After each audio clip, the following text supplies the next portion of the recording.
Episode 1। चौखट की मर्यादा और मायके की टीस। घर की रसोई में मसालों की खुशबू से ज्यादा भारीपन राधिका के मन में था। सूरज की पहली किरण के साथ ही उसके हाथ मशीन की तरह चलने लगते थे। चाय का उबलना, नाश्ते की तैयारी और बच्चों के स्कूल की चिंता, इन सबके बीच राधिका का अस्तित्व कहीं खो सा गया था। राधिका स्वयं से आज फिर वही भाग दौड़, पर मन कहीं और ही अटका है। कल रात माँ की आवाज फोन पर बहुत कमजोर लग रही थी। क्या एक बार भी जाकर उन्हें देख नहीं सकती? तभी उसकी सास निर्मला देवी रसोई में दाखिल हुई। उनकी आंखों में ममता कम और हुकूमत ज्यादा झलकती थी।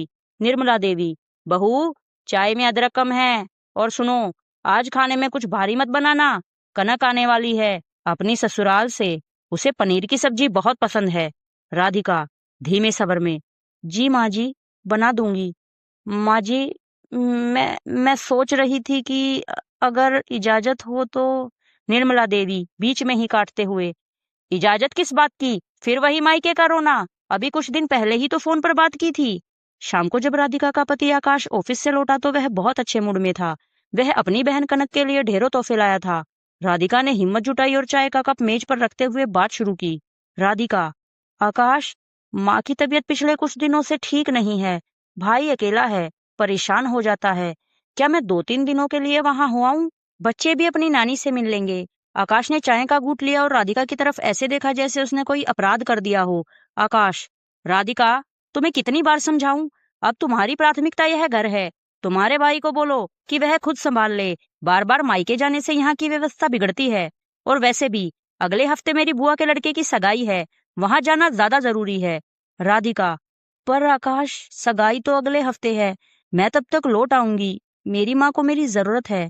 आकाश चिल्लाकर, जरूरत सबको होती है। क्या तुम्हें मेरी बहन नहीं दिखती? वह भी तो अपना घर छोड़कर यहाँ आई है। उसकी सेवा कौन करेगा? पर नहीं, अपनी समझदारी जो दिखानी है। तुम बस अपने मायके में ही अटकी रहती हो। मुझे यह बहस अब और नहीं चाहिए।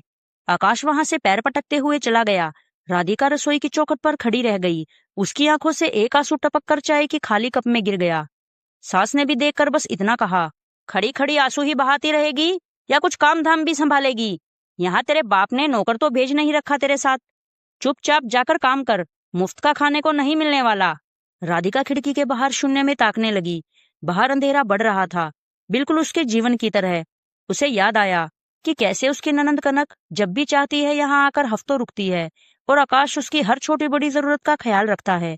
राधिका बुदबुदाते हुए, क्या अधिकार सिर्फ एक तरफा होते हैं? क्या मेरा मायका सिर्फ एक बीता हुआ कल है जिसे मुझे भूल जाना चाहिए? रात के खाने की मेज पर सन्नाटा पसरा था।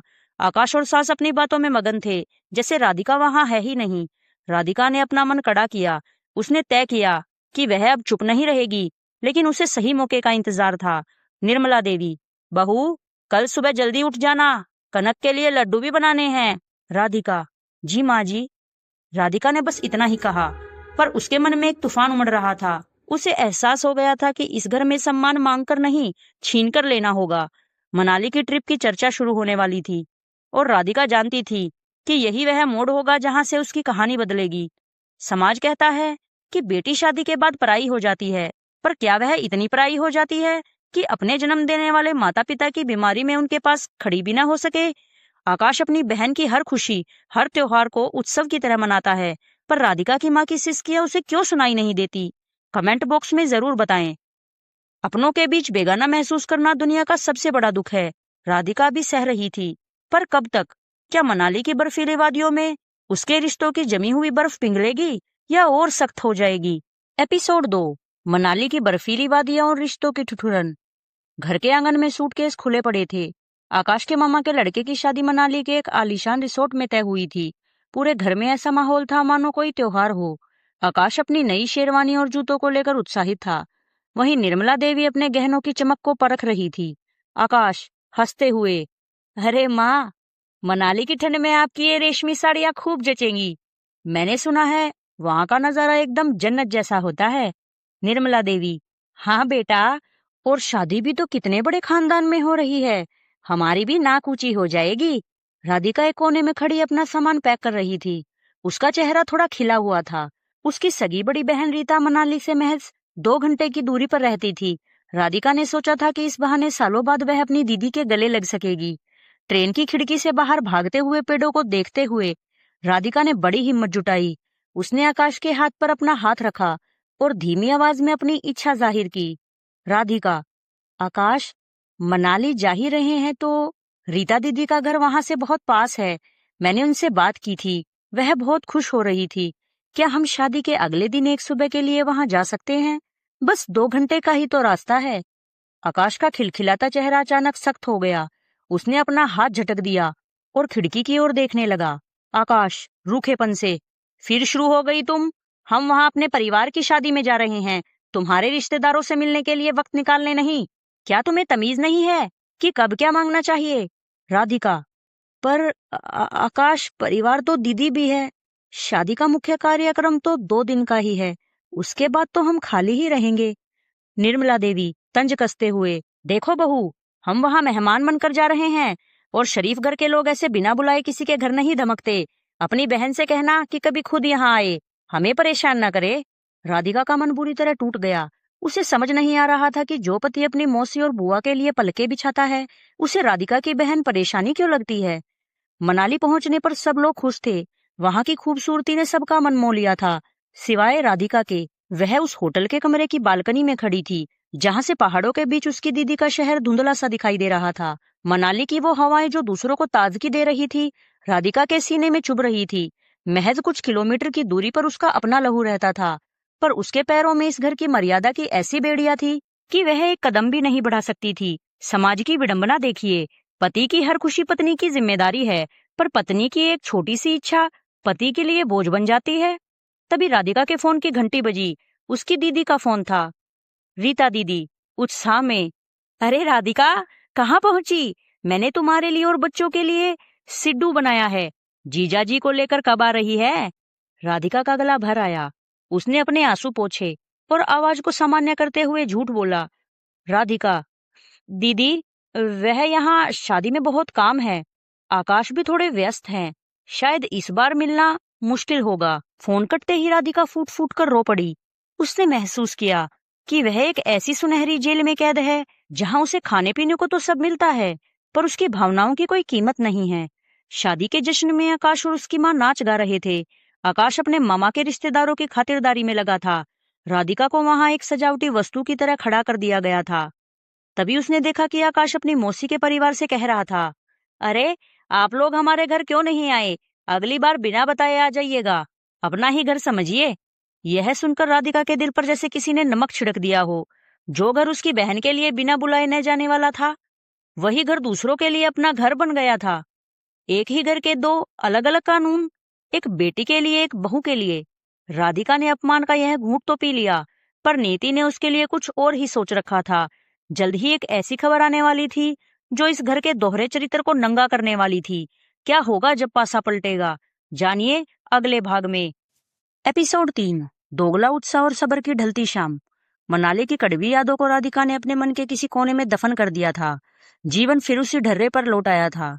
वही रसोई, वही ताने और वही अकेलापन। लेकिन एक सुबह घर का माहौल अचानक बदल गया। आकाश के हाथ में एक निमंत्रण पत्र था और उसके चेहरे पर ऐसी चमक थी जैसे उसे कोई खजाना मिल गया हो। आकाश चिल्लाते हुए, माँ, ओ माँ, जल्दी आइए, देखिए क्या खबर आई है।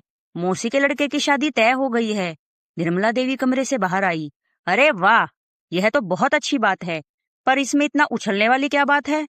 आकाश, माँ, आप समझी नहीं, शादी उसी शहर में है जहाँ हमारी कनक रहती है। यह तो सोने पर सुहागा हो गया।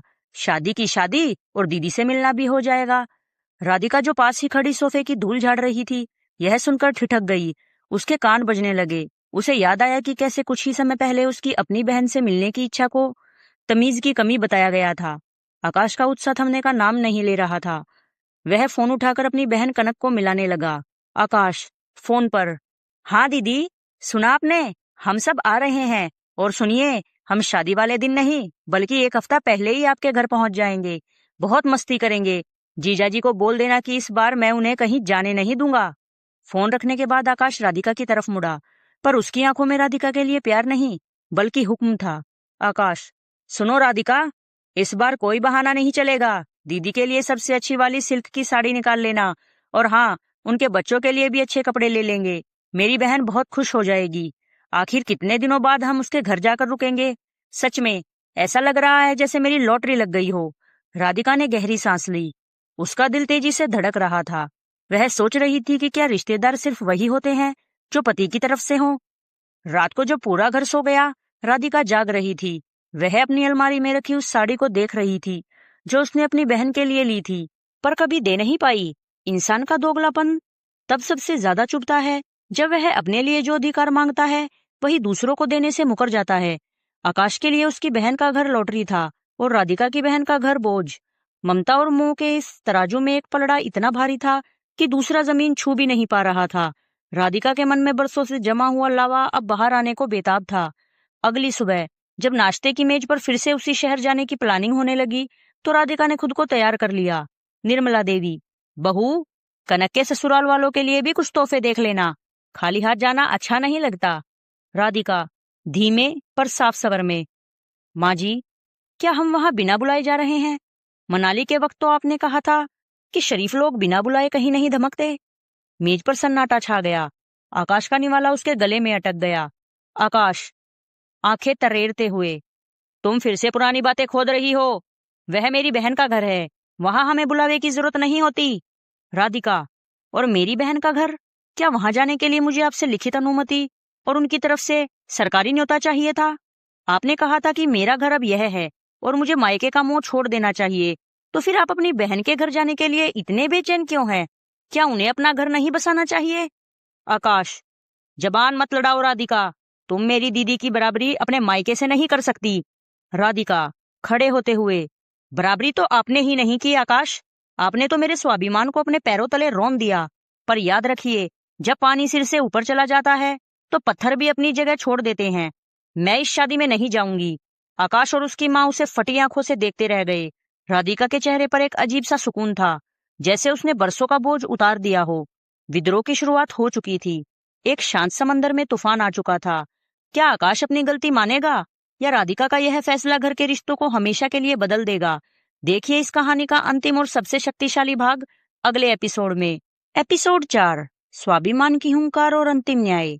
घर में सन्नाटा पसरा था, पर यह शांति किसी बड़ी तूफान के आने का संकेत थी।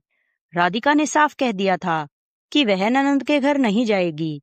आकाश को लग रहा था कि यह राधिका का क्षणिक गुस्सा है जो शाम तक शांत हो जाएगा।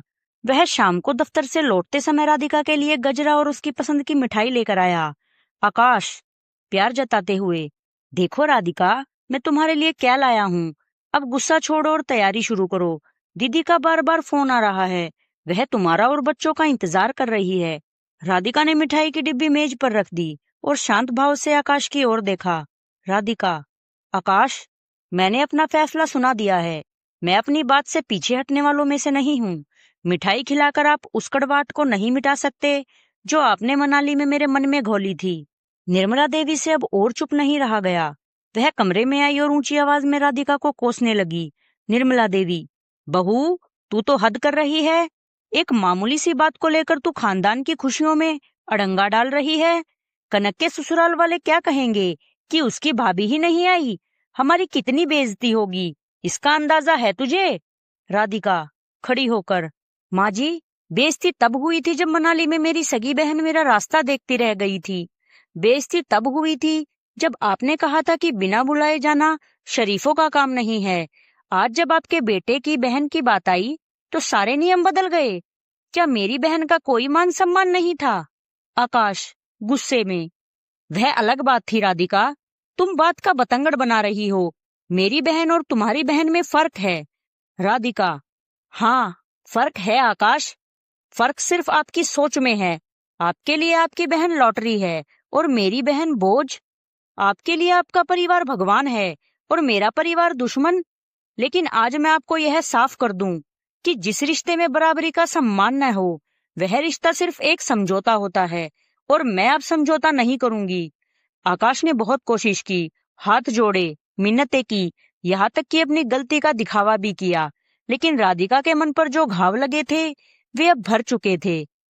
एक मजबूत संकल्प के साथ।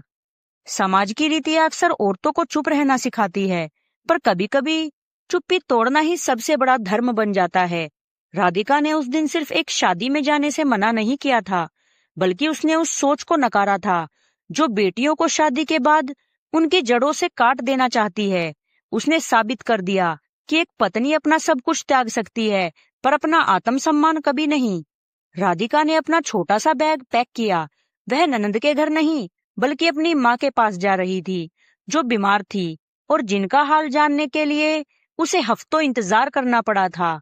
जब आकाश और उसकी माँ अकेले स्टेशन के लिए निकल रहे थे, तो उनके चेहरों पर वह उत्साह नहीं था।